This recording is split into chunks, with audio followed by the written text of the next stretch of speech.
Yeah. So from a tools perspective, to find contact details, I mean, this isn't rocket science. We use a number of different ones, but the primary one that we use is SalesQL. That seems to, and what we're targeting is we need information on both the company email address, but we also need the personal information, because in our case, we're dealing mainly with senior people. They're considered a candidate prospect as well as a client prospect. So that's how we're trying. We need to find those details. I mean, we probably have 30 or 40 different tools we're using to find contact details. And if we can't find the contact details, that's where the networking comes into play. That's where connecting with that person on LinkedIn comes into play. Again, that's where LinkedIn becomes a value. We found that the LinkedIn messaging platform is far more superior than sending it through, we use Gmail for business or work, whatever it's being called today.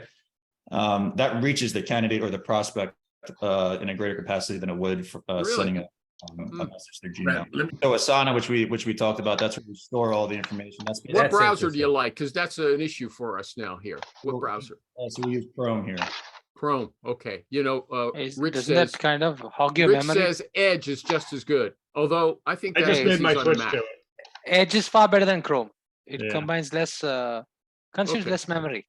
Okay. What about LinkedIn automation? Are you using any LinkedIn automation? We looked at like Jobin and things of that nature, and the problem is the sourcers get constantly restricted. We constantly have to do workarounds to not get restricted. So we try not to use really any LinkedIn automation tools because I was just getting weekly people getting shut down. But isn't SalesQL fit into that category of going into LinkedIn?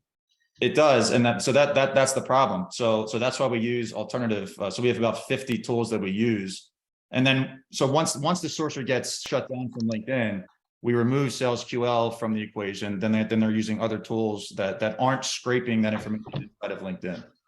So do you find that to be a problem? I use SalesQL. Is that a problem with the amount of volume that so that's why we use X-ray search, because they're moving so quickly to find the information that even Google will stop them to do the security check. And then so it's a volume type of play, both from a manual perspective and an automated perspective. Even if there's no automation in play, they will still get shut down because of the amount of work they're doing from a manual perspective in conjunction with the automation. Email automation we use for the sequencing, we use Mixmax, to do that. We use mail tracker and mail track to see who is opening up and for how long and all that kind of stuff.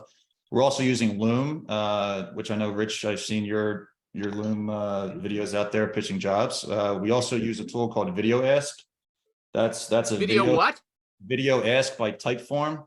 Video Ask is a tool where you can have a video and a questionnaire at the same time. So describe, and then there's some logic behind each selection. That's been a unique advantage, and I'm not saying something that's going to hurt us if you guys start using it, because you could use it a million different ways for both new business and as well as reaching out to prospective candidates. And then can I ask you a question? Is Video Ask kind of like a Hinterview? Have you tried Hinterview? Yeah, we've seen Interview. Video Ask is, in my opinion, and I don't know the guys at Interview, but Video Ask is, I think, easier and far more superior. But it's more of like, let's say it's me saying, it's far cheaper. Holy Toledo.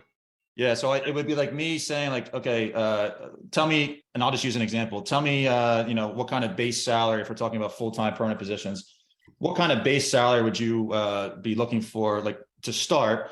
And we can introduce opportunities above there. And then so you're describing what the options are in a video, and then they select it. And then based on their selection, you put some logic behind their selection, and then it takes them on a different journey depending on their selection. And then ultimately the goal is to get them on the phone with you, or to take them to a next step that equates to either pitching. That's interesting. Yeah. So that's a good one. Then we use Smart Recruiters for our ATS. We post jobs, but these jobs are really to collect data. I mean, we probably do about $250,000, in applicants, and I use it for hiring internally here, but we're not, the applicants that we're getting for our client opportunities, we're getting thousands, and we're lucky if we place any of them. But what those people do lead us to, they're giving us the data, they're working out companies that then we do the skills mapping and talent mapping to find out, okay, who are the targets that we really want. Where do you place those ads? So for the recruiters on Smart Recruiter, that's an ATS. So, but what job boards are you placing your ads on? I think it goes out to like 21 different, it's like an aggregator. It goes out to 21 different types, LinkedIn and wherever else it goes. And then we get, so it'll go automatically to our LinkedIn, I think our company page, and then we get a lot of applicants from there.